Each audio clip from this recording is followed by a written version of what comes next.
Encontramos-nos debruçados sobre aquela que é a foz da maior bacia hidrográfica da Península Ibérica, o estuário do segundo maior rio da Península, o Douro. E, pelo menos desde os finais do século XIV, que esta elevação tem um aspecto muito especial. Foi aqui que, muito com a intervenção do rei Dom João I, foi erguida uma capela dedicada a Santa Catarina. E pelo menos desde essa época que as gentes da região se habituaram aqui não só a devocionar a Santa, tão ligada às gentes que andam embarcadas, mas, fruto disso, também daqui passaram a espraiar o seu olhar sobre uma das mais belas perspectivas sobre o Douro, mas ao longo do seu curso, do seu extenso percurso, há muitos outros miras douros.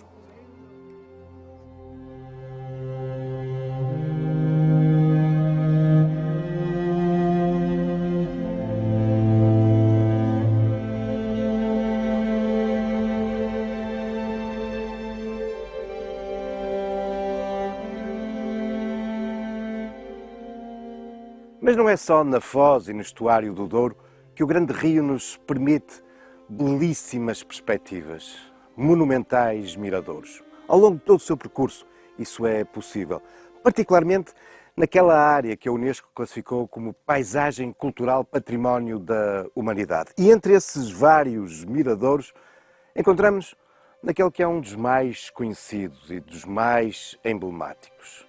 Salvador do Mundo, no concelho de São João da Pesqueira.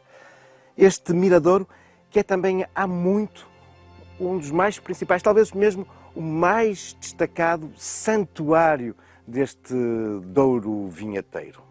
Salvador do Mundo. Uma subida de penitência durante muitos séculos que nos vai permitindo, desde a primeira capelinha, na base do monte, aqui até ao alto, ir subindo esta elevação, que se transformou por isso num sacromonte com as capelas dos Passos da Paixão.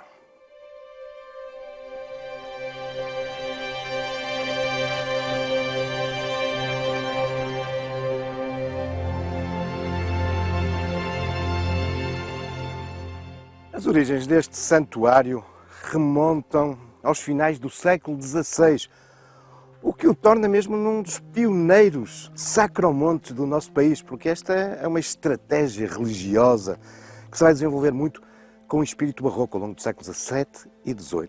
Mas, segundo a tradição, aqui o santuário terá surgido nos finais desse século XVI, quando o frei Gaspar da Piedade, que tinha peregrinado pela Terra Santa e até Roma, aqui se vem instalar.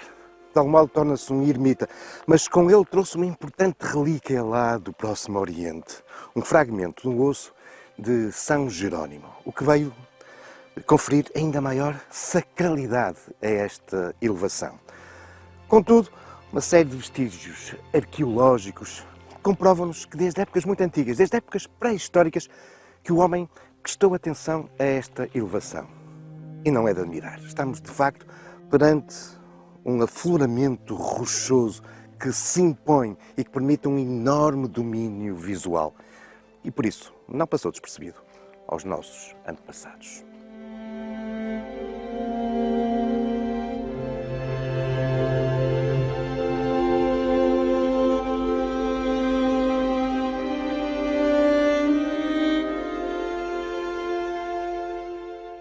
É de facto uma paisagem impressionante esta que se obtém aqui do alto do miradouro de Salvador do Mundo.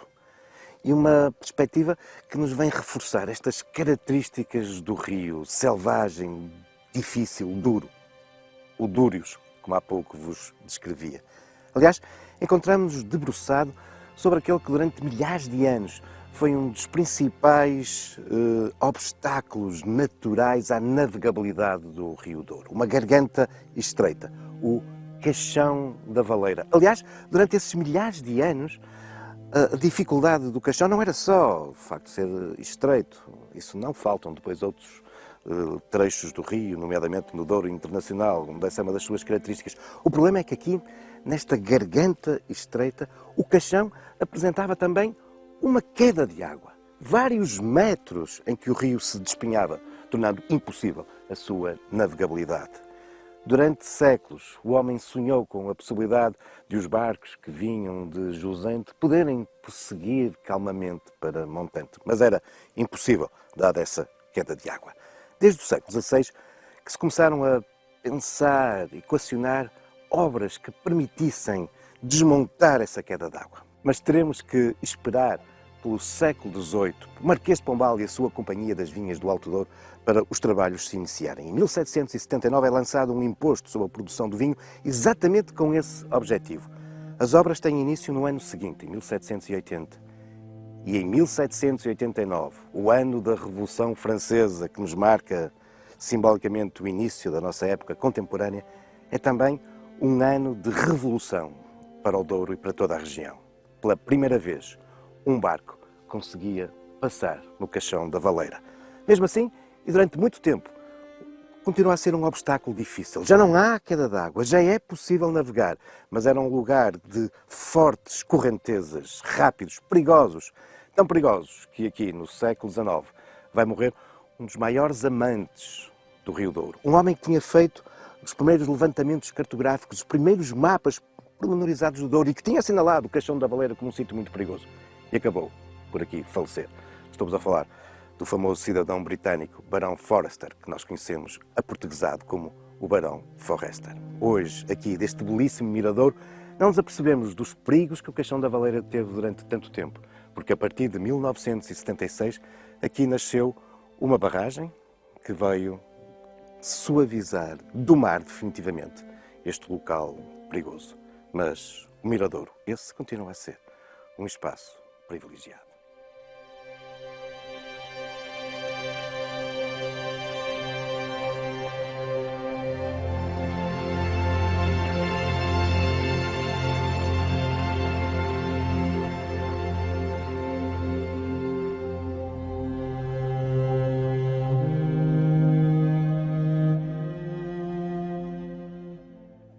Não muito longe do miradouro Salvador do Mundo, ergue-se a 450 metros de altitude outro dos belos miradouros sobre o grande rio da península. Estamos no miradouro de Vargelas, junto da quinta com o mesmo nome. E aqui a paisagem, deslumbrante igualmente, é, no entanto, diferente da que contemplávamos em Salvador do Mundo. Porque se lá ainda as características naturais, selvagens, abruptas do Douro que dominam, esse Douro que vai cavando entre a Penedia e o Barrocal o seu leito, aqui a paisagem é já dominada pela intervenção do homem. É a típica paisagem vinheteira do Alto Douro.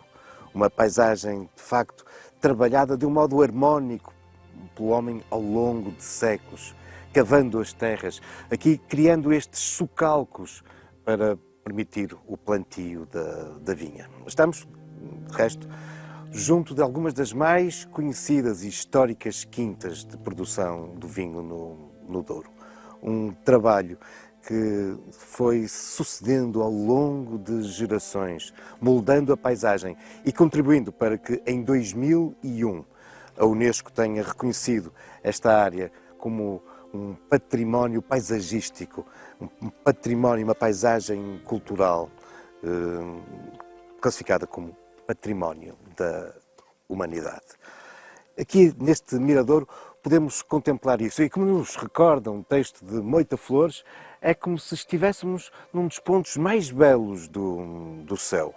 Um céu onde o vinho está presente. De facto, nestas quintas, nestes vinhedos, produz-se, particularmente desde o século XVIII, um dos mais preciosos néctares do mundo. As referências ao plantio da vinha aqui na região são muito antigas, vêm desde a época, pelo menos, dos romanos, mas é a partir do século XVIII que, de facto, se vai desenvolver de um modo notável aqui a produção do vinho. E por isso muito contribuiu o facto de Marquês de Pombal ter delimitado, definido qual a área de produção deste vinho e regulamentado. Estamos, aliás, perante aquela que é a mais antiga região demarcada e regulamentada do mundo, desde estes meados do século XVIII. Aqui se produz esse famoso vinho do Douro, mas também um vinho mundialmente conhecido, que tomou o nome da Barra do Douro, o vinho do Porto.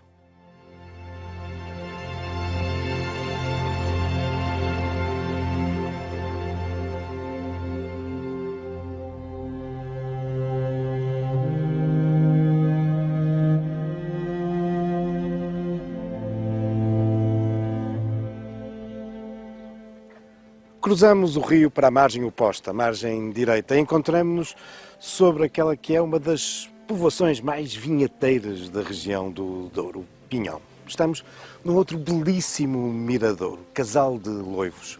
Um miradouro que ganhou algum protagonismo e mediatismo nestes últimos anos, depois do canal de televisão britânico BBC o ter classificado como um dos 6 mais belos miradouros do mundo. E daqui podemos de novo contemplar esta monumental paisagem, esta força da natureza, moldada ao longo dos séculos pelo homem. Estas quintas que se estendem a perder de vista nas margens do rio, estes infindáveis socalcos trabalhados geração após geração, cavados no xisto, o trabalho da recolha das uvas e depois o seu transporte ao longo do Douro em direção às caves. Só mesmo um artista poderia descrever cabalmente esta paisagem. E muitos o fizeram através da pintura, da fotografia, da poesia, da literatura. E por isso, permitam-me deixar-vos com aquela que eu acho que é uma das mais belas páginas alguma vez escritas sobre o Douro e sobre este trabalho do homem na paisagem. Foi escrita em 1993 por António Barreto. E os homens fizeram o vinho. Galgaram montes, quebraram a rocha, fizeram a terra, levantaram muros, selecionaram castas, plantaram videiras. Sofreram o ídio, a filoxera, o míldio e a maromba. Recomeçaram tudo várias vezes.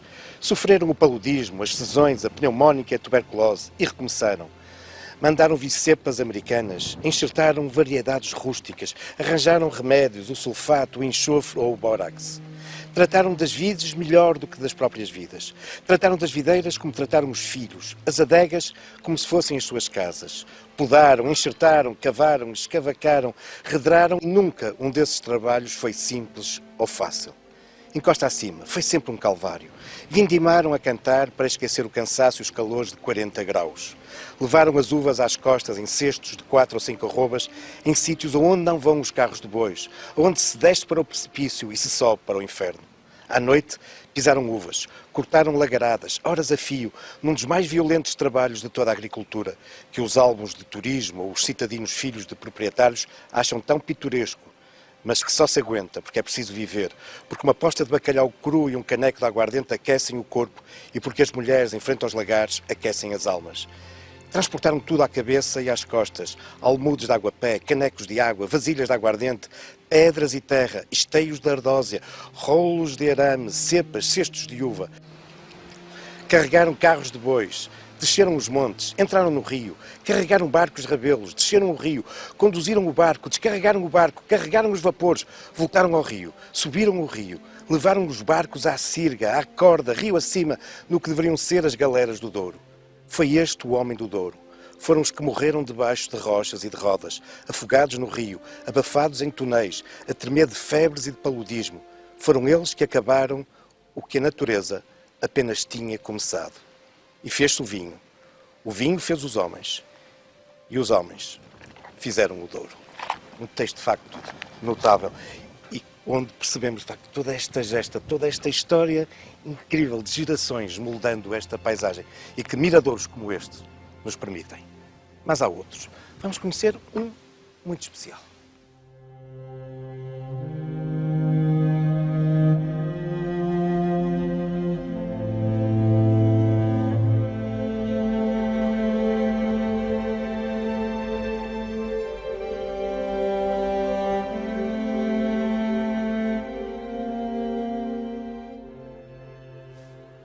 tarde vai-se escoando no Vale do Douro.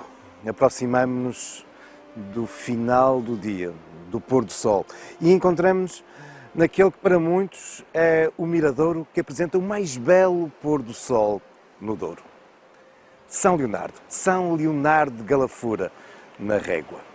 É, com efeito, uma belíssima paisagem esta que daqui se pode observar. Desde logo, sobre o Marão, essa enorme montanha que, com as suas montanhas anexas, se debruça sobre o grande rio.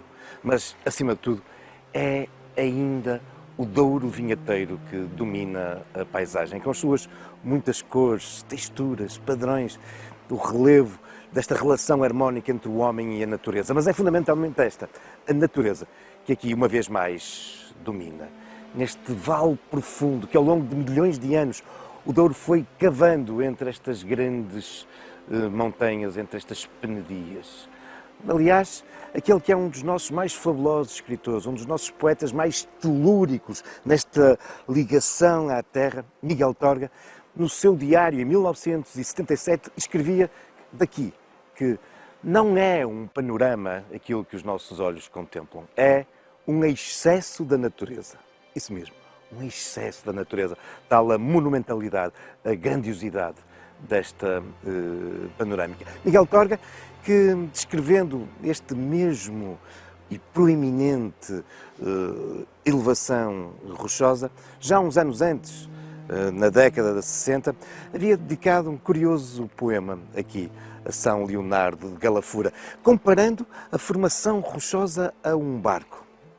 Narra-nos ele que, à proa de um navio de Penedos, a navegar num doce mar de mosto, capitão no seu posto de comando, São Leonardo vai sulcando as ondas da eternidade, sem pressa de chegar ao seu destino.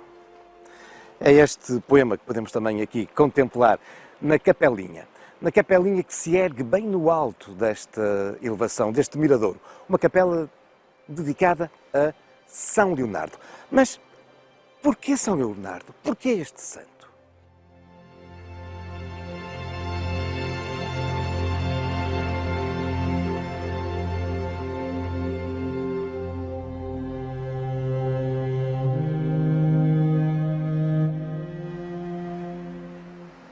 Tal como Miguel Torga, também eu avanço por entre estes rochedos, qual proa granítica de um barco que se debruça sobre esta paisagem fabulosa, sobre este excesso da natureza. Uma paisagem que é possível a partir deste ponto tão alto. Aliás, este marco geodésico recorda-nos que nos encontramos a 620 metros de altitude. Um ponto elevado, uma paisagem deslumbrante, que é dominada por esta capela, esta pequena capela de São Leonardo. O seu aspecto atual foi erguida nos inícios do século XX, mas muito provavelmente ela foi construída sobre um local onde há já muito existia um espaço sagrado. Mas o que é interessante é a evocação deste santo, São Leonardo. É muito raro entre nós haver templos dedicados a este santo que viveu entre o século V e o século VI na Gália, na atual França. Em boa verdade, em Portugal praticamente só temos uma igreja que lhe é dedicada, a Toguia da Baleia. E aqui, esta capelinha em Galafura. São Leonardo, que de origem nobre, viria a fundar um famoso mosteiro de Noblac, é o padroeiro dos prisioneiros, nomeadamente dos prisioneiros políticos e dos presos de guerra. Não terá sido esse o motivo que levou agentes aqui da região a erguer este santuário a São Leonardo. Outra hipótese é o facto de ele ser o protetor das mulheres no parto. O protetor de boa hora, dar uma boa horinha para as parturientes. Terá sido esse o facto a erguer aqui este templo? Aí já estaremos talvez mais próximo de alguma devoção popular. Mas é muito possível que seja ainda uma raiz erudita que leva à construção deste templo. Isto porque São Leonardo foi também um famoso ermita.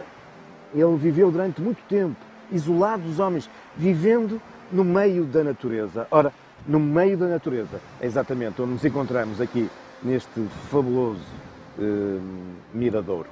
Mas um miradouro que, por isso, sempre, devido às suas características, a este domínio sobre a paisagem, seguramente sempre foi considerado um lugar algo mágico. E por isso não admira também que aqui nestes rochedos, nestas fragas, exista o fragão de São Leonardo de Galafura. O fragão de Galafura, onde se diz que existe uma gruta misteriosa, que está associada a uma curiosa lenda. Um rei mouro aqui terá dado a indicação, através de uma fórmula mágica, para que uma destas fragas se abrisse e aí encerrasse a sua filha. Até que essa fraga, esse rochedo, desse linho. E com esse linho se tecesse uma toalha. E sobre essa toalha se fizesse um jantar. Ou seja, a jovem princesa moura estaria encerrada para sempre no meio destas fragas. Só que, quando dava esta fórmula mágica, o rei mouro não sabia que estava a ser escutado por um pastor que andava aqui pelo meio destas penedias, no meio desta elevação. O pastor ouviu e, por isso, resolveu desencantar a princesa moura e rapidamente transporta aqui para o alto destes rochedos terra de boa qualidade, vai semear linho, todos os dias regar, esperar que o linho cresça, recolhê-lo, tecer uma toalha e, sobre essa toalha, sobre estas fragas, fazer então esse jantar. Pensava desencantar a moura, mas não o conseguiu, porque precisava ter dado a mesma fórmula mágica, as mesmas palavras do rei mouro. E por isso, até hoje, a princesa moura permanece, segundo esta velha lenda, aqui, encerrada, neste, que é um dos mais belos miradouros do Douro. Enfim, uma lenda que faz parte do património imaterial desta região. Há mais nesta fantástica região, neste excesso da natureza. Mas isso são já outros factos, também algumas lendas, futuros caminhos da história.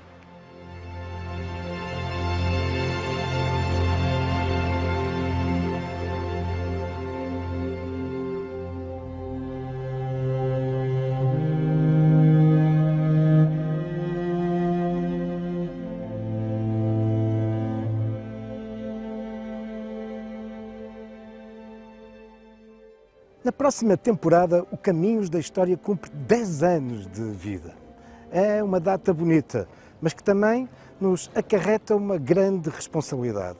Contudo, consigo, desse lado do ecrã, prometemos continuar a trilhar estes caminhos de história, de memória, de identidade, socorrendo-nos para isso do nosso fabuloso património, por vezes tão relevante que está classificado como património da humanidade, outras vezes desconhecido. Autênticos tesouros escondidos e, no entanto, tão relevantes. Contamos consigo, agradecemos todo o apoio ao longo destes anos e prometemos novos factos, também algumas lendas, futuros caminhos da história.